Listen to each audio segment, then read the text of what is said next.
10 ajruplani mir-Royal Air Force Red Arrows waslu f'pajjiżna b'antiċipazzjoni għall-ispettaklu tant mistenni minn bosta, il-Malta International Air Show. Is-Sibt u l-Ħadd li ġej l-ispettaklu fl-ajru se jsejħtu lill-kosta ta' San Pawl il-Baħar fejn spettaturi jkunu jistgħu gawdu werrijiet mill-isbaħ fl-ajru. One News kien preżenti waqt il-wasla uffiċjali tal-ajruplani tar-Red Arrows fil-hangar tal-EasyJet Engineering fejn inġabru qatt kbir ta' nies, fotografi u fanatiċi tal-ajruplani sabiex jassistu għall-ewwel mument wara l-wasla ta' dan il-grupp tal-avjazzjoni. Tkellimna mal-President tal-Assoċjazzjoni Maltija tal-Avjazzjoni l-MAS, Massimo Farrugia, fejn spjegalna x'inhu mistenni għal dawn il-jumejn tal-Air Show.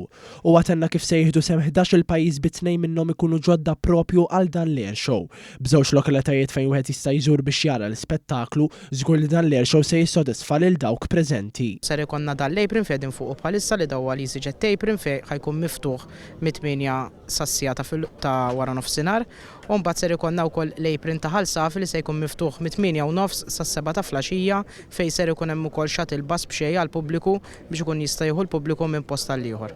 Tkellimna wkoll mal-squadron leader ta' dixxendenza Maltija Graham Muscat fejn sħaq li wara snin iservi f'dan l-irwol wasal iż-żmien li jagħti x-xettru lil ħaddieħor. Muscat esprima s-sodisfazzjon li jħoss wara li air show ieħor ikun għadda b'suċċess. It's great, Malta is one of our favourite air shows. We were here in 2023. It's great to be back in 2025.